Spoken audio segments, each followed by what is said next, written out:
Section 2.7, solving modulus problems.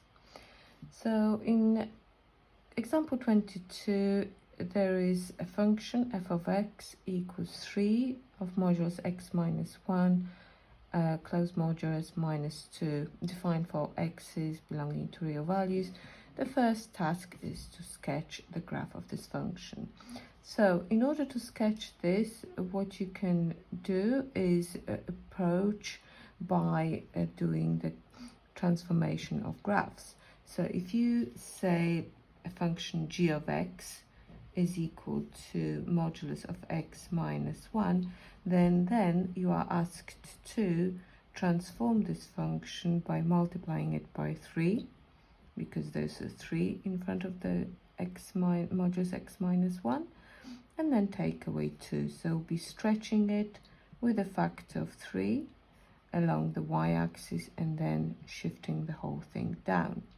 So let's first of all start by sketching modulus of x minus 1. So modulus of x minus 1, this is going to be attached at 1. Let's just do a small graph to begin with. And it will, normally it goes, x minus 1 goes through minus 1. This one is going to be flipped to make a V shape, so to go through 1. So this is g of x. And then we're going to stretch it with a factor of 3. So stretching it with a factor of 3 means we are going to multiply all y values by 3. So that's value of 1 will go up to 3. And the whole graph will be stretched. Obviously, the value of y on the x-axis is 0, so no amount of multiplying by 3 will change its position. So this is y equals to 3 of g of x. So finally, we're going to move the purple graph 2 down. So this point over here will go to 1 minus 2. The 3 will go to 0, 1. And then by symmetry, this one will go in a similar place on the other side of the line of symmetry. So there is the graph, but I'm going to sketch it again nicely. So you've got it separately on a bigger graph. So it goes to the minimum point is 1 minus 2. It goes through 1 here. It will go through 2. 1 as well, and then we've got, there you go, a V shape that's been stretched slightly and then moved down. So it's y equals to 3 modulus of x minus 1 minus 2. State the range. So the range, you could see that the lowest value possible that we can obtain is minus 2. So anything from minus 2 upwards is the range. So all the y's belong to real values but need to be greater or equal to minus 2. That's the range. And finally, we're going to solve this equation. Why does it say t of x? I think the actual question in the book was wasn't f of x, it was t of x. So t of x is equal to a half of x plus 3. So we are going to solve it algebraically by creating two equations. So the first equation, first of all, it looks like this: 3x minus 1 minus 2 is equal to a half of x plus 3. So algebraically, we are going to drop the modulus, so replace it with brackets, and solve this equation. And then we are going to do the second equation by changing x minus 1 into the opposite. So it's 3 times minus x plus 1 minus 2 is equal to a half of x plus 3.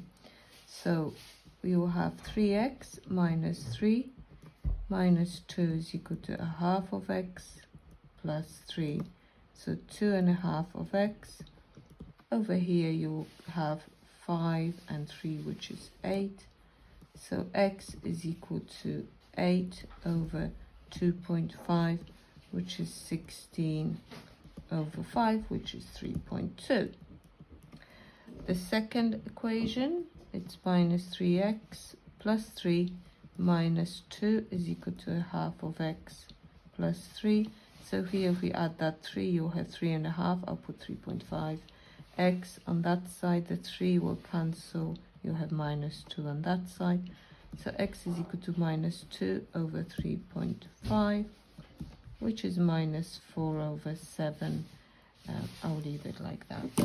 So how can I show those solutions on the graph? I mean, you've got the graph of 3 times modulus of x minus 1 minus 2 sketched. Then I need to just draw the line with a gradient of a half of x going through 3. So 3 here, the gradient of a half of x is going to be looking like this. So if you look at this graph over here, it's probably not as accurate as it could be. There you go. So you could see whether our solutions make sense. So 3.2 was one of the solutions. So 1, 2, 3, 3.2 corresponds to that solution. And minus 4/7 is going to be just more than minus a half. So it's this second solution. They do make sense. So if you could see that the first solution I obtained by taking the unreflected branch, that's why I haven't changed that x minus 1 with the line a half of x plus 3. And the second solution I obtained by taking the reflected branch, and you obtain the reflected branch by flipping the signs of the expression that's under the modulus symbol and making it equal to the line. So that does make sense. There you go. So we'll have a look at example 23 of section 2.7. So example 23, we have a function already drawn for us. We've got the equation of the function is f is such that x is mapped to 6 minus 2 modulus of x plus 3. You can see straight away that this here is very similar in looking to, like, if you had a quadratic, you would have x plus 3 squared. So you would have an expression like this, and then you would say the maximum value of that expression is 6 because this is at its lowest equal to 0. Now we don't have a quadratic, we have 6 minus 2 modulus of x plus 3. Now this is always positive, but at the lowest is equal to 0. So therefore that function has a maximum, so y max is equal to 6. So I know this value straight away is going to be equal to 6.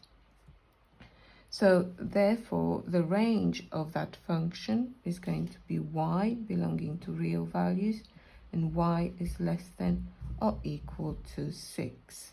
Alternatively, you could see that this is a V shape. This is a linear graph that's been involved with the modulus. So you could go by symmetry and try x equals minus 3, which is the midpoint over here. Substituting this into the function, you'll have y equals 6 minus 2 minus 3 plus 3. And that's what would make that minus 3 makes that bracket equal to 0. So be left with 6. So you know that maximum value is 6. Explain why the inverse of f does not exist. For the inverse to exist, you have to have a 1-to-1 function. So f of x is a many-to-one function.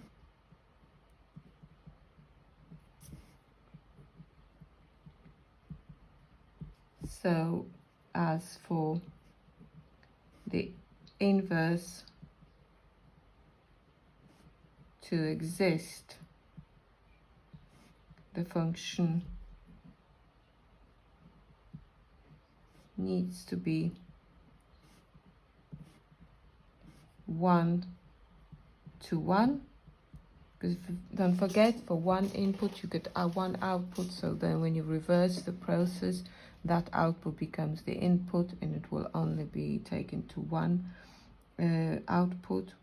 So f of x does not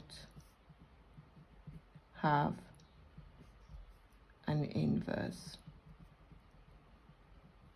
Okay, and then we have to solve this inequality. So f of x is greater than 5. So you can just look at the line y equals 5. So talking about when is my curve above the line. So it will be for those above, in between those two values of x. So we need to find those two values of x. So we're going to solve when it's equal to 5. And again, you could just think about writing it as in two different ways. The first way is by keeping the expression as it is, replacing the modulus with the brackets. And the second way is going to be by replacing the expression under the modulus to its opposite. And that would correspond to finding the solution that goes with a reflected branch. So let's solve the first equation. 6 minus 2x minus 6 is equal to 5, giving me 2x is equal to minus 5. So x is equal to minus 5 over 2 minus 2.5. And this one, 6 plus 2x plus 6 is equal to 5, giving 2x is equal, so if you take the 12 across, you have minus 12, so you have minus 7. So x is equal to minus 3.5. So minus 3.5, so that's the reflected branch, and this is minus 2.5, that's the unreflected. So we're talking about any value between these two, not including those two, because we are dealing with strict inequalities. So x's are between minus 3.5 and minus 2.5. So now you're able to go on to exercise 2G.